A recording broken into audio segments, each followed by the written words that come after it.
இரவின் விழிகள். இந்த படத்தோட கதை என்ன அப்படின்னா, ரீல்ஸ் மோகத்தால தான் அழியறதும் இல்லாம தன்னை சுத்தி இருக்கிறவங்களையும் யாருன்னு தெரியாதவங்களையும் சிலர் செய்யறது தவறுன்னு அறியாம அழிச்சுக்கிட்டு இருக்காங்க. அதை தடுத்து நிறுத்தணும் அப்படிங்கிற மையக்கருத்தோட இந்த படம் வந்து 100% பண்ணியிருக்காங்க.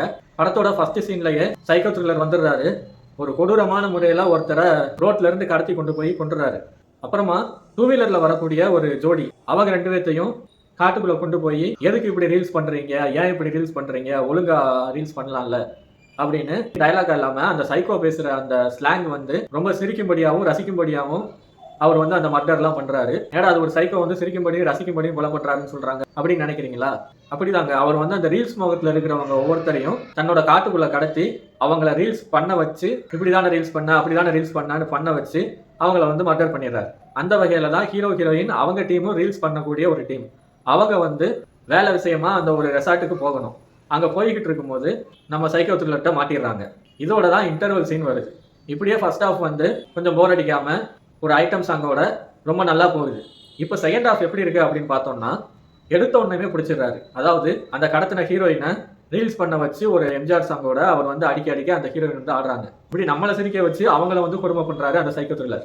இப்போ அந்த ஹீரோயினை தேடிக்கிட்டு இருக்காரு நம்ம ஹீரோ. அதே நேரத்தில் சிஸ்டர் மனோகரும் சரண்ராஜ் காளிமுத்தும் அந்த இடத்துல போலீஸா தேடி வந்துடுறாங்க. இப்போ இந்த சைக்கோ த்ரில்லர் இவர் எதுக்கு இதெல்லாம் பண்றாரு அப்படின்னு ஒரு ஃபிளாஷ்பேக் வேணும்ல, அந்த ஃபிளாஷ்பேக் வந்து செகண்ட் ஹாஃப்ல வருது. ஆக்சுவலா எல்லாருக்குமே வந்து ஃபிளாஷ்பேக்னா போர் அடிக்கும், மூஞ்சில் அடிச்ச மாதிரி ஆயிரும். ஆனா இந்த படத்துக்கு சைக்கோ த்ரில்லரோட சேர்ந்து இந்த ஃபிளாஷ்பேக் காண்டியே நம்மளோட இந்த படத்தை தேட்டருக்கு போய் பார்க்கலாம். அப்படி ஒரு அண்ணன் தங்கச்சி சென்டிமெண்ட் வந்து நம்மளை ஃபீல் பண்ண வைக்குது. அந்த ஃபிளாஷ்பேக்ல அந்த அண்ணன் கேரக்டரா இருக்கட்டும், அந்த தங்கச்சி கேரக்டரா இருக்கட்டும், ரெண்டு பேருமே ஒரிஜினலா மனசுல ஒட்டுற மாதிரி ஒரிஜினல் அண்ணன் தங்கச்சியா தன்னோட ரியாக்ஷன் எல்லாமே வெளிப்படுத்தியிருக்காங்க.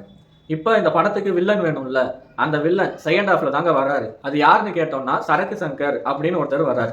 அது என்ன சரக்கு சங்கர் அப்படின்னு எல்லாருமே ஒரு டவுட் வரும். நான் படத்துக்காகத்தான் அந்த பேர் வச்சேன், நான் யாரையும் மென்ஷன் பண்ணல அப்படின்னு இப்போ சமூக வலைத்தளங்கள்ல அந்த வீடியோ ஒன்று ட்ரெண்டிங்கா போய்கிட்டு இருக்கு. இப்போ அந்த தங்கச்சி கேரக்டர் இருக்காங்கல்ல, அவங்க வந்து என்ன பண்றாங்கன்னா, அந்த சரக்கு சங்கர் அப்படிங்கிறவரை வந்து இந்த மர்டருக்கு இவர் தான் காரணம் அப்படின்னு தங்கச்சி கேரக்டர் ஒரு வீடியோ வந்து வெளியிட்டு சமூக வலைத்தளங்கள்ல அவங்களோட பதிவை வந்து விடுறாங்க. அதை பார்த்துட்டு அவர் சும்மா இருப்பாரா, அவர் தான் வில்லன் ஆச்சே, அவர் வந்து ஏஐலையோ ஏதோ ஒன்றுல கிரியேட் பண்ணி அந்த தங்கச்சி கேரக்டரை தப்பான வீடியோ ஒன்று அவர் ரிலீஸ் பண்றாரு. ரிலீஸ் பண்ணதும் இல்லாம இன்டர்வியூல அது வந்து தப்பான பொண்ணுங்க அப்படின்னும் அவர் இன்டர்வியூல சொல்றாரு. இவங்களோட தற்கொலைக்கு தூண்டுதலா இருந்தாங்க அப்படிங்கிறவங்கள தேடி கண்டுபிடிச்சு தன்னோட காட்டுக்கு வர வச்சு அந்த சைக்கோ த்ரில்லர் பழி வாங்குறாரு. கண்டிப்பா குடும்பத்தோட போய் ஒரு சைக்கோ த்ரில்லர் மூவியை நல்லா என்ஜாய் பண்ணிட்டு வரலாம். த்ரில்லரும் இருக்கு, காமெடியும் இருக்கு. அப்படிங்கிறதுக்கு இந்த படம் இரவின் விழிகள் ரொம்ப அருமையா வந்து அமைஞ்சிருக்கு.